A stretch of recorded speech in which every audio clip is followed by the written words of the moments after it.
Wildfires are no longer rare. In the last decade, they've grown bigger, faster, and deadlier.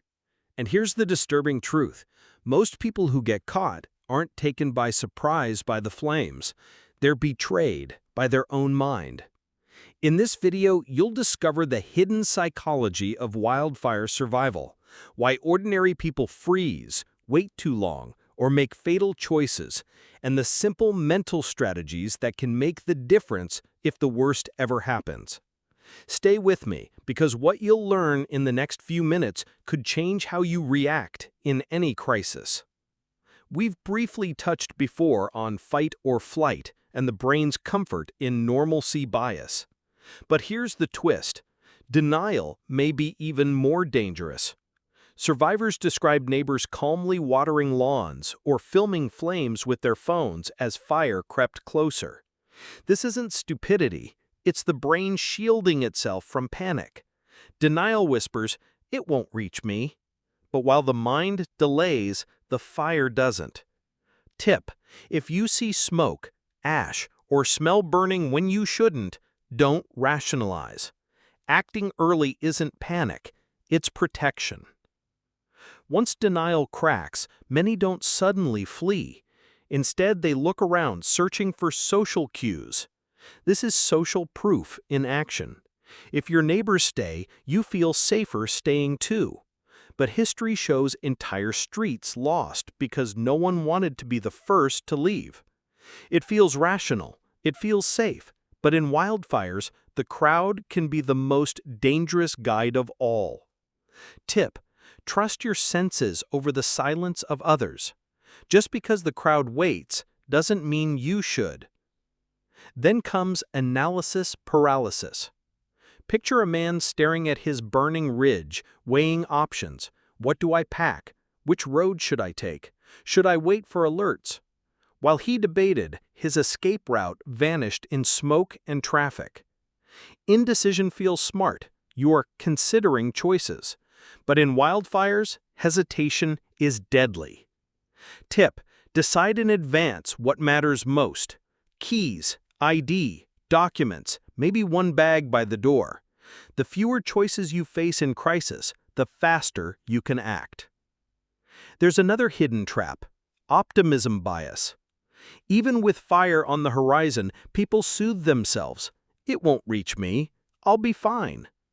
That small lie feels safe, but it's a killer. Survivors often admit, "I thought I had just 5 more minutes." And those minutes are exactly what they didn't have.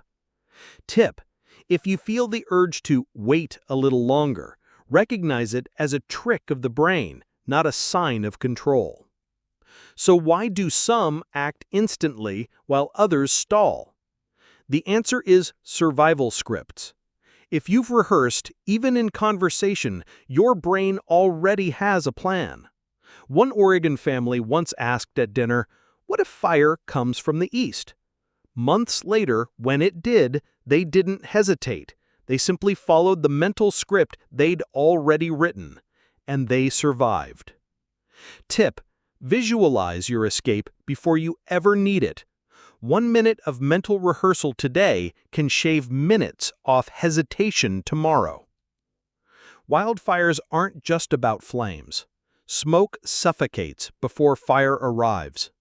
Shifting winds cut off escape routes in minutes. Collapsing structures, flying embers, and heat so intense it melts metal. All of these are killers. And psychology often makes people face them longer than they should because denial, crowd influence, indecision, and optimism bias keep them standing still. But awareness can flip the script. Survivors describe a moment when panic clears into focus. Every action becomes sharp. Cover your face, move downhill, don't stop. That clarity is the brain's final weapon if you allow yourself to reach it. So here's the truth. Wildfires test more than forests and homes. They test the human mind. And survival doesn't belong to the strongest or bravest. It belongs to those who see through their brain's illusions and act. Because in the end, the fire isn't the only enemy. Sometimes the real battle is against your own psychology. If this gave you new insight into how the mind works in crisis, hit like, share it with someone who should hear it, and subscribe for more hidden psychology that could one day save your life. And tell me in the comments, in a wildfire, would you act fast or wait a little too long?